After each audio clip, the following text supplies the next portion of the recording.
Even a man who is poor in the heart and speaks in prayer by night may become a wolf when the wolfsbane blooms and the winter moon is bright. Mesmo o homem de coração puro, que à noite faz suas preces, pode se tornar um lobo quando o acônito florescer e a lua invernal brilhar. Muito bem, meus caros, é hora de falar do Cradle of Filth, a banda britânica que é uma das mais conhecidas na cena do metal extremo mundial.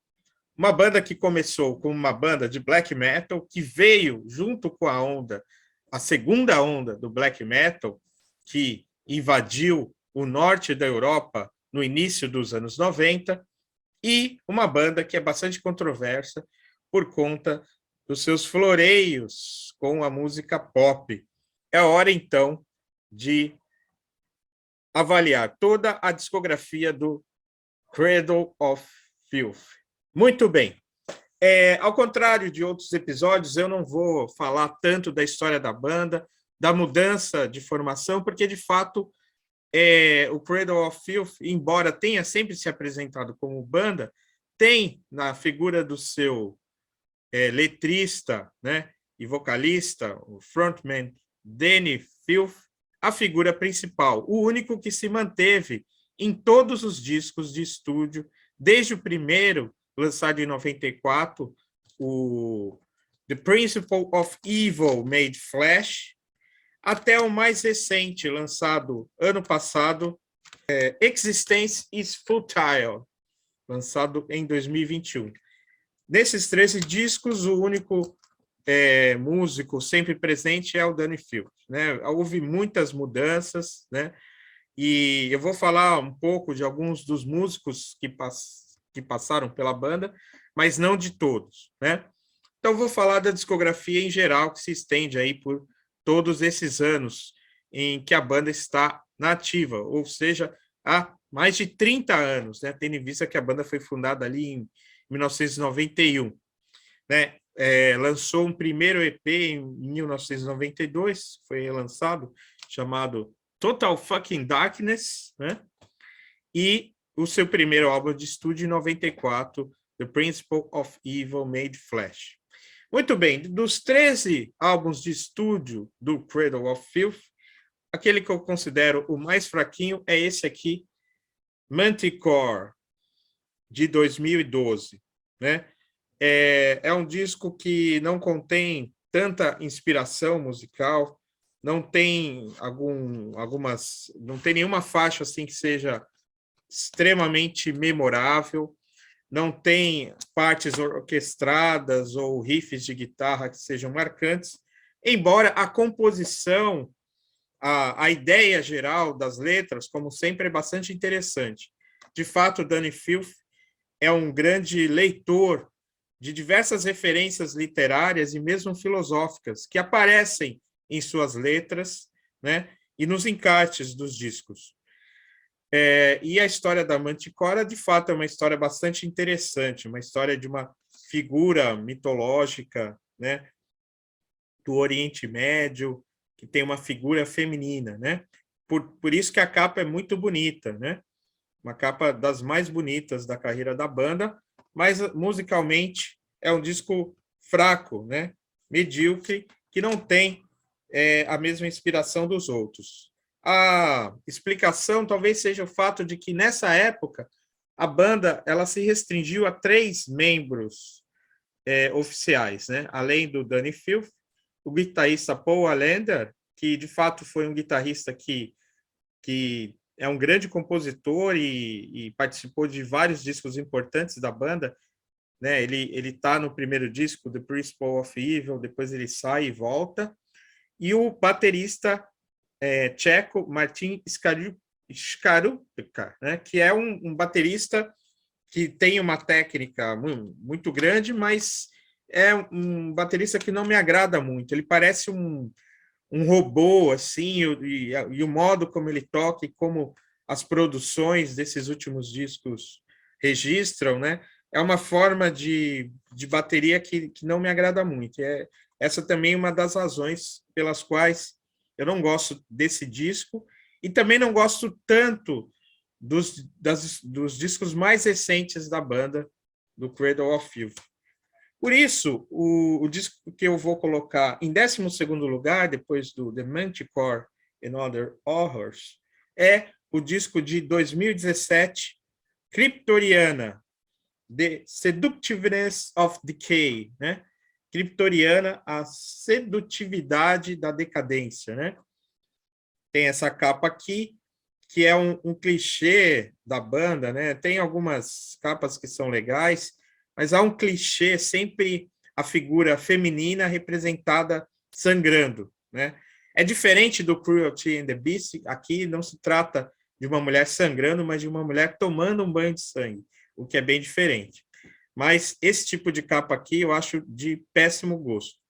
E, musicalmente, o disco também é bastante fraco, né? Tem algumas faixas aqui, mais ou menos, como Heartbreak and Science, e a faixa título, né? Mas o que mais chama atenção aqui é um bonus track, que é um cover da banda canadense Annihilator, o Alison Hell, né? Fora isso, não tem nada nesse disco que chame muita atenção. Portanto, Cryptoriana fica em 12º lugar. Em 11º, Godspeed on the Devil's Thunder. Eu tenho esse disco nessa versão aqui dupla, né, alternativa, né? A capa mesmo original ela é diferente, né, do disco simples quando foi lançado, que é assim, né, dessa forma. Bem, é um disco que é conceitual, né? Que traz a história da vida e de crimes de Gilles de Rais, um indivíduo que viveu no século XIV e que foi acusado de cometer uma série de crimes, foi condenado pela Inquisição Francesa. É uma história bastante polêmica, mas, enfim, é uma história bem contada e que encaixa bem no conceito da banda. Há bons momentos aqui, né? Como as faixas The Death of Love, que eu acho a melhor do disco, Honey and Sulphur, também é uma boa faixa, e para por aí, né? É um disco razoável, né? Não é dos melhores, por isso fica em 11º lugar. Nessa edição aqui que eu tenho, né, especial, tem um disco bônus que contém 2 faixas inéditas da gravação desse disco, né?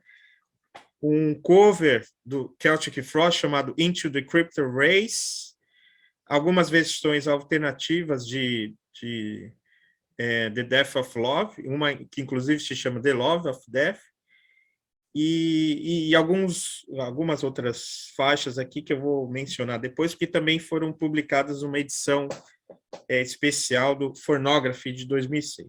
Muito bem. Agora vamos para os 10 melhores, começando em 10º lugar com Hammer of the Witches, de 2015. Um disco que tem essa capa, né, com esse bode aí, e essa temática das bruxas, essa temática medieval, né, que faz parecer realmente um disco de black metal, né? Muita gente não considera o Cradle of Filth como black metal, eu considero, né? Eu tenho um conceito amplo e não puritano de black metal, ainda que a banda incorpore outros elementos do metal sinfônico, do gótico, do heavy metal tradicional, do death metal, etc. Hammer of the Witches é um disco de razoável para bom, tem alguns bons momentos, como Blackest Magic in Practice, uma faixa bastante melódica, e uma que eu gosto bastante chamada Right Wing of the Garden Triptych, que tem uma participação muito marcante da vocalista, né, que sempre tem uma vocalista, uma participação de um vocal feminino na banda, e dessa vez os vocais femininos nesse disco fica a cargo de Lindsay Schoolcraft, que faz um ótimo trabalho nessa faixa. Enfim, é um disco melhor do que os anteriores, mas também longe dos melhores momentos da banda. Em 9º lugar, esse disco aqui, Darkly Venus Aversa. É um disco né, conceitual, de certa forma, que fala do pecado original e da Lilith, né? Tem alguns momentos muito bons, como a canção One Fall Step from the Abyss, a um passo do abismo, né? The Persecution Song, que é um tanto quanto melódica, um pouco mais lenta, Lilith Immaculate, e duas que são as minhas favoritas, Forgive Me Father, I Have Seen, e Beyond 11th Hour, né? São boas faixas desse disco, que é um disco que não é tão pesado, talvez seja o disco menos pesado da carreira da banda, e, enfim, tem bons momentos, mas também é um disco que eu sinto falta de um trabalho de guitarra mais marcante, né? Bem, continuando então, já em oitavo lugar, justamente o último trabalho de estúdio da banda, Existence is Futile. A existência é fútil, né? Que tem essa capa aqui, bastante interessante, né? Para ilustrar, digamos, essa tese do título do disco. É o disco que, de fato, é o melhor do Cradle of Filth nos últimos 15 anos. Muita gente se empolgou bastante com esse lançamento. De fato, há faixas muito boas, como Existential Terror, Necromantic Fantasies, Crawling King Chaos, qual mais? Suffer Our Dominion, Us Dark Invincible, para mencionar algumas. O disco todo é realmente muito bom, e eu coloco, de fato, assim, com um destaque assim, na discografia da banda, né? Portanto, o melhor dos últimos 15 anos. E é curioso, porque algumas letras e a própria tese da capa, né? Do título do disco, e dá a sensação de que a banda está refletindo sobre esse momento da pandemia, né? Mas o Danny Filth, em entrevistas, disse que não, que o conceito já estava pronto antes da pandemia, mas a pandemia acabou ajudando a produção do disco, e por conta disso ele pôde trabalhar mais tempo em estúdio, os vocais, as melodias com a banda, e eu acho que isso foi fundamental para o disco ter uma qualidade, uma sonoridade melhor do que dos anteriores. O fato também de trabalhar com dois guitarristas, a presença de uma nova tecladista, que infelizmente já saiu da banda, porque a banda realmente ela muda frequentemente de formação, isso é uma coisa, né, que dá assim, uma certa instabilidade. A formação 2021 é essa, né? A Annabelle, né, tecladista e vocalista, já saiu, não está saindo em turnê com a banda, e um dos guitarristas também saiu, então espero que a banda continue, né, mantendo a qualidade ao vivo e nos próximos lançamentos desse disco aqui.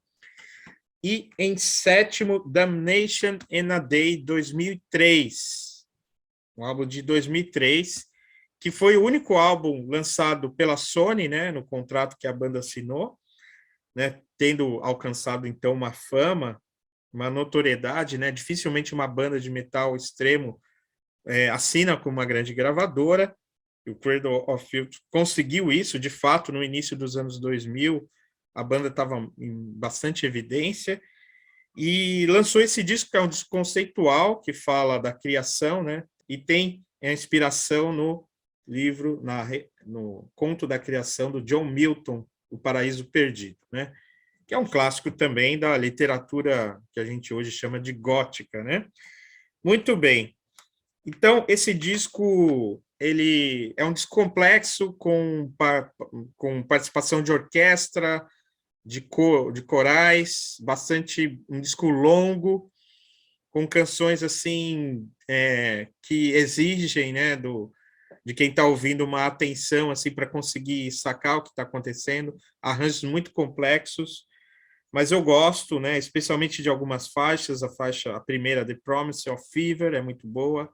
Hurt and Virtue. Eu gosto muito de Better to Reign in Hell. Doberman's Faraó tem uma sonoridade egípcia Babylon AD, So Glad for the Madness. Enfim, um disco muito bom, forte, difícil, pesado e interessante, né? Meio, talvez o mais sinfônico da banda, Damnation in a Day. Fica em 7º lugar, né?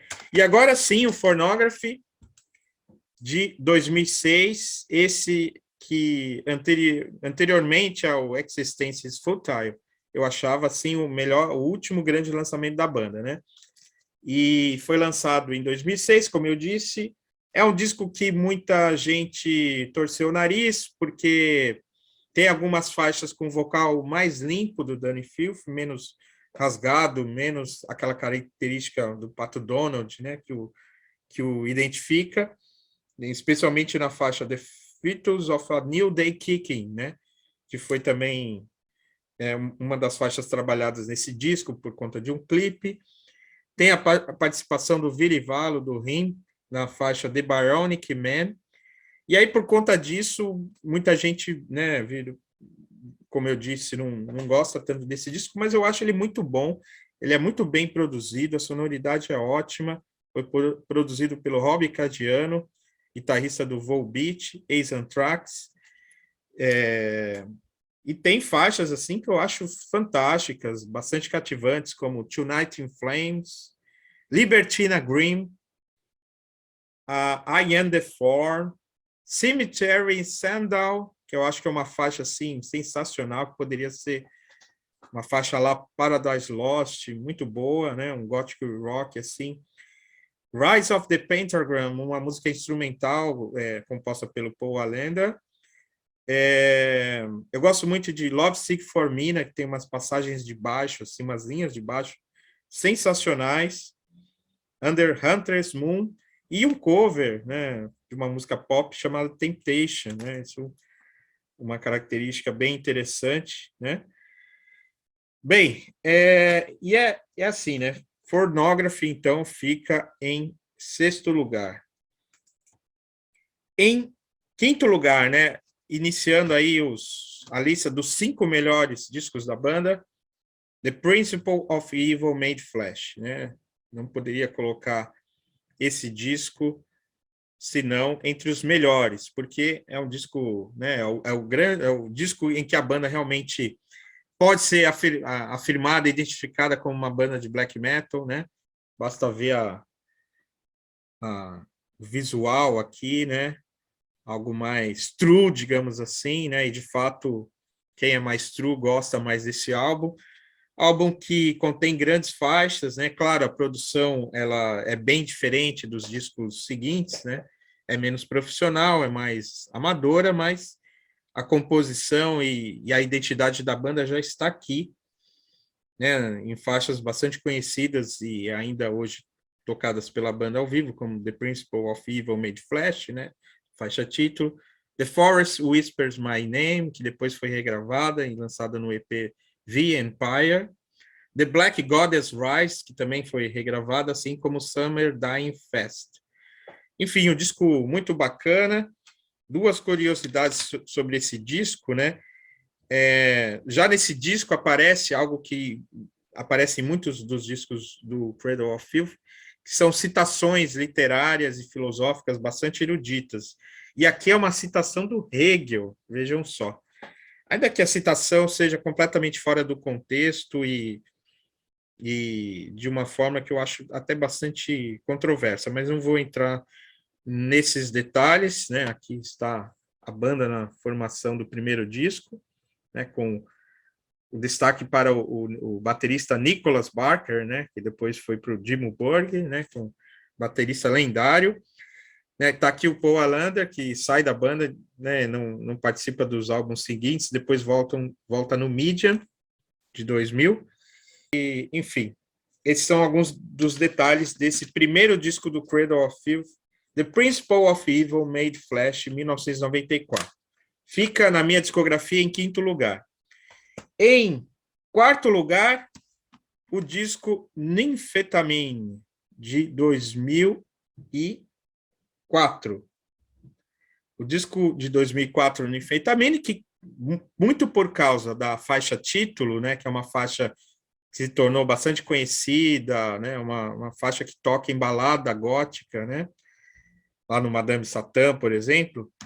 É um disco que é muito bom e precisa ser escutado com atenção por aqueles que acham esse disco ruim por conta dessa música, por conta de achar esse disco comercial. Na verdade, ele tem algumas faixas bem pesadas, né, extremas, como Gilded Cant, uma faixa chamada Nemesis, que é um pouco mais lenta e pesada, muito boa.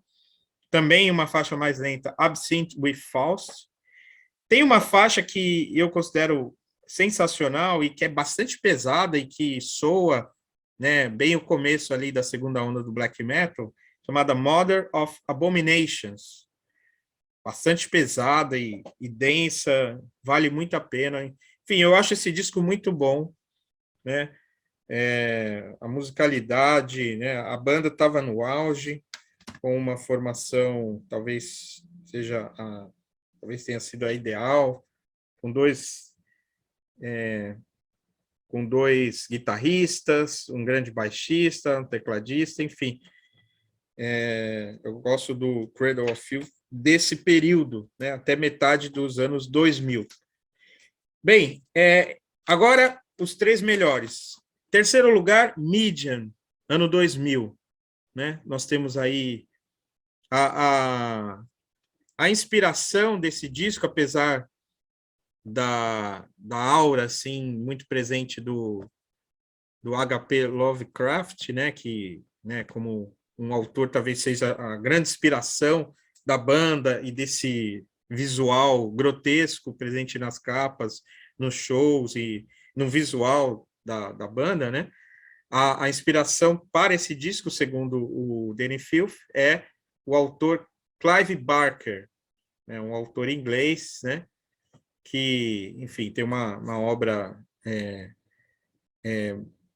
que se tornou popular em produções de terror e ficção científica, enfim.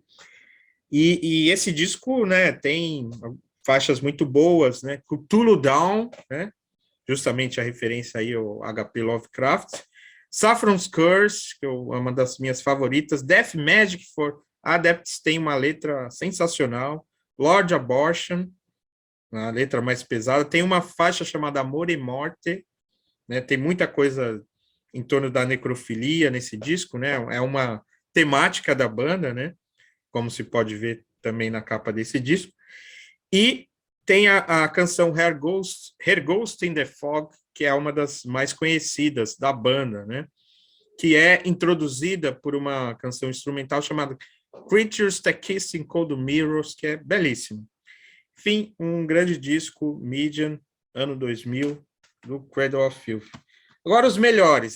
Foi difícil escolher o melhor, porque são dois discos sensacionais, perfeitos e irretocáveis, que são Dusk and Her Embrace, 1996, ficou em segundo lugar, embora talvez daqui uma semana, repensando, eu coloque em primeiro, porque é um clássico, bom do início ao fim, todas as faixas são boas.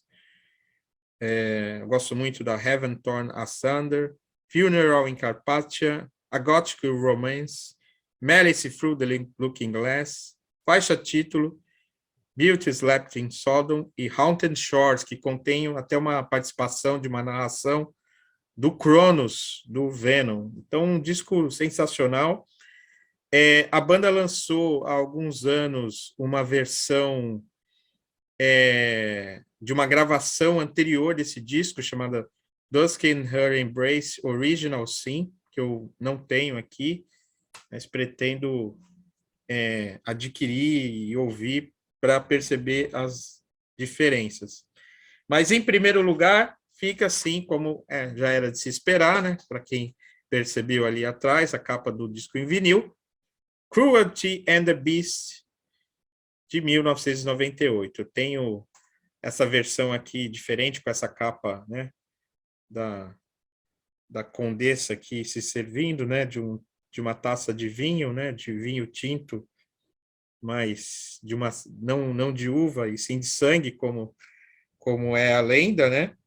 na verdade tem aqui as duas capas, né? Mas, enfim, um disco conceitual, né? Um disco também bom do início ao fim, que encaixa bastante na temática da banda, né? Como se sabe, é a história da Condessa Bathory, né? A Condessa húngara, que foi a inspiração para a música do Venom, para a banda sueca, que eu já comentei aqui nesta série. O disco é bom do início ao fim e contém, além de tantas músicas maravilhosas, aquela que eu considero a melhor da banda, que se chama Bathory Aria, que é uma peça com 3 movimentos, né, ou 3 partes.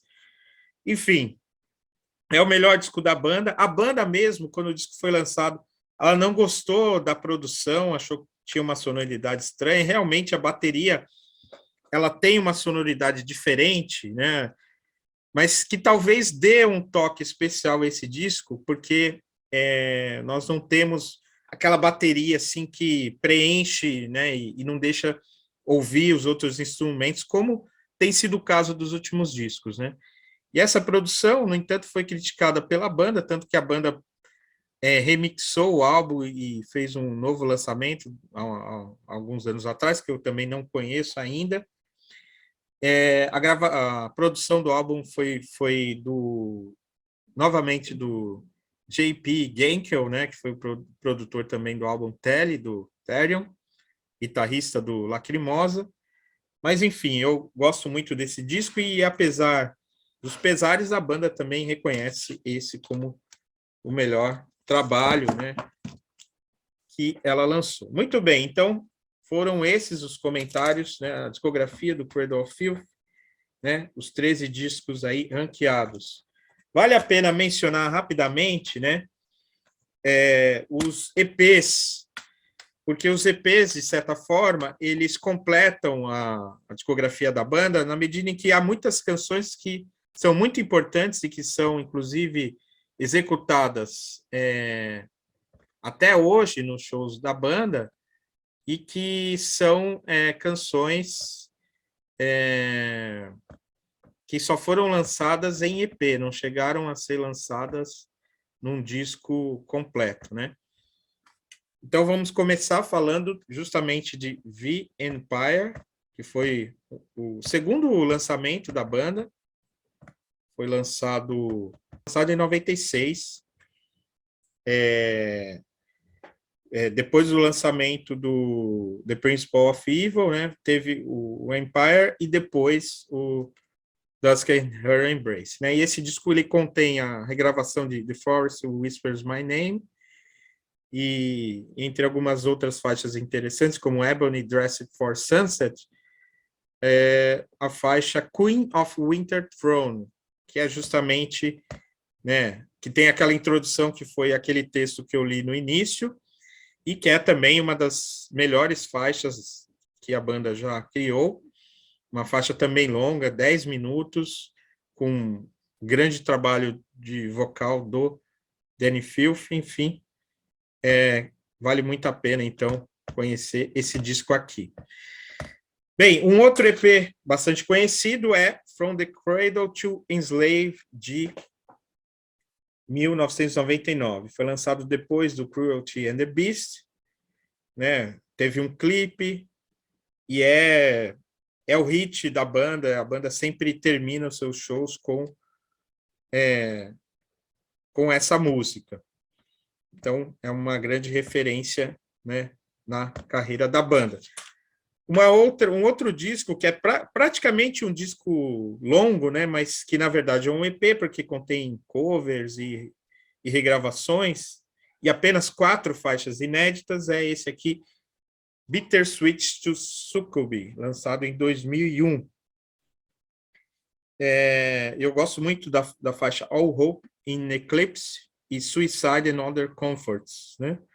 Enfim, um disco bom. Inclusive, a banda fez um clipe também, 2 clipes, da Born in a Burial Ground e da Scorched Earth Erótica.